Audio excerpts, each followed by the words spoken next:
So you bought a brush hog, or you've inherited one, or just you borrow one from a buddy. But did you know there's actually a proper way to set it up based on the application that you're using it for? You know, whether you're working on uneven terrain in the woods or you're just working out on flat pasture, there's several different ways to set it up to make it work best for you. And I'm going to show you that along with a couple tips and tricks to make that whole application better. So without further ado, let's get into it. So basically what we're going to do today is we're going to adjust the tail wheel on this brush hog or rotary cutter. And this works across, you know, whatever brand it is, whether it's Land Pride, Rhino, Brush Hog, John Deere, County Line, or Tartar. Interesting fact, Tartar actually makes County Line. So I have a Tartar RC 205 here, which is basically the same as the County Line 5-foot rotary cutter. And what we need to grab here is a tape measure, and for the County Line folks, a 15/16 socket or wrench, or you know, you can always use channel locks and a crescent wrench, or tongue and groove pliers and an adjustable wrench for the technical folks there. But basically that's what we're going to be doing. And you'll need some you know, wood blocks, and I like to use the shipping brackets that it comes with, but we'll get you up closer here and show you how to do that.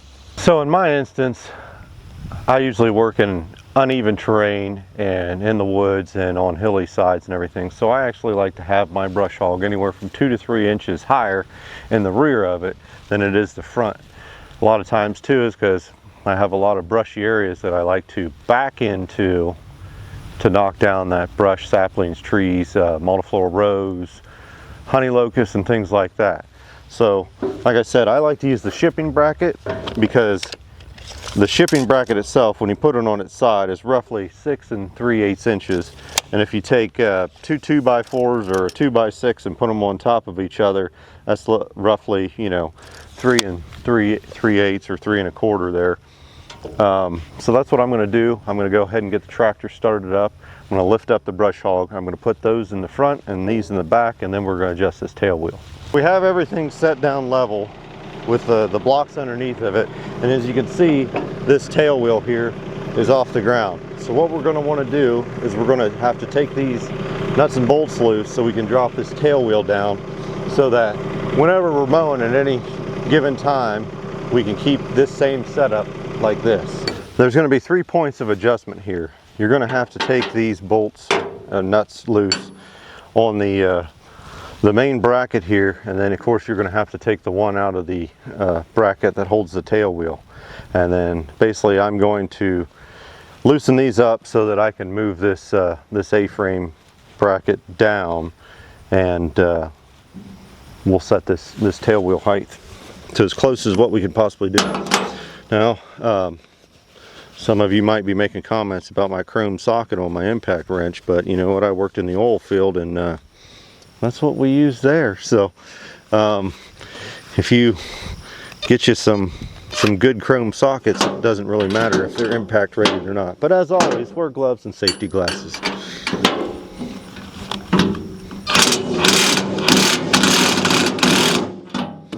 Now you don't have to take these all the way off or whatever, or if you're just setting it up for the first time, you can leave these loose. So we've got those loosened up here. You can loosen up the tail wheel here.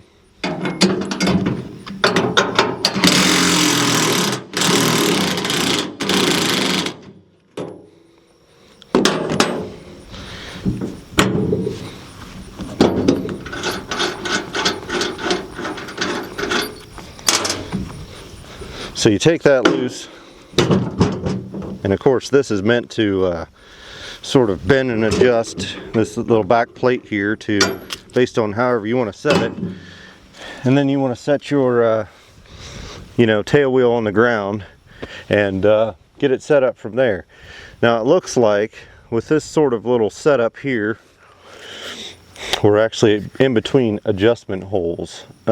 So like I said, with this shipping bracket here, if you put it on the back piece that doesn't actually sit on that channel iron, you gain yourself another 3/8 inch.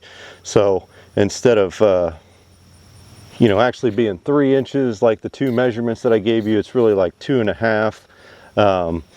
That's why I said I try to aim for anywhere from 2 to 3 inches. So it's basically, you're going to try to find you a hole here that lines up with best what suits your needs. I think I'm going to go with this hole right here. So I might actually have to lift this up a little bit, or I can lift the wheel up a little bit and go with it like that. So I'm going to stick that in there, put that in like that, put your washer back on there,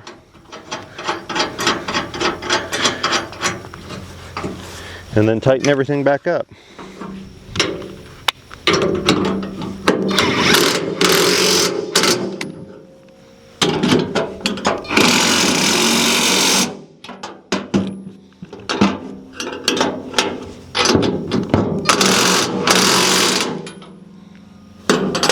And just like that, you're done. Now I'm going to show you a couple more tips and tricks or whatever to really get the best out of your brush hog. One of the big things for a rotary cutter that I would recommend purchasing as soon as you get it, or you know, right after and put it on there, is definitely a slip clutch. Especially if you're working in uneven terrain, hilly areas, woody areas, or places with a lot of stumps, because this can really save both your rotary cutter's gearbox and your tractor as well. The way this works is that it has friction plates in here. So instead of like a shear pin, when you hit something and everything comes to a stop and that pin breaks, what it has is these friction plates slip. So it's something you definitely don't have to get off and replace a bolt every time you hit something. But the big thing is making sure that these are set up properly. A lot of times people purchase them, they get them right off the shelf and they go stick them on their tractor, and then they hit something and something breaks and they wonder, oh, well, that thing didn't work at all. Well, these actually have to be set, and the way that's done is basically these bolts on here, when you first get it, you want to loosen them all the way up, and you want to loosen the nut all the way up to the end on every single one of them, and then you know, start up your tractor, turn on your PTO, and let it turn and let those plates kind of you know, burn themselves in.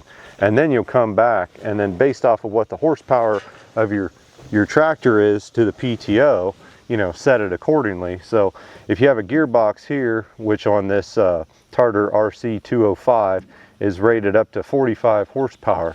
Now the Kubota L3902 I have here is basically rated at 32.1 horsepower to the PTO. So we'd basically want to set it to whatever the lower one is there, which is the Kubota, to protect that. And the way that's measured with this VVOR slip clutch that I have, it's actually from the ends of the spring. So basically this spring here comes to a final point.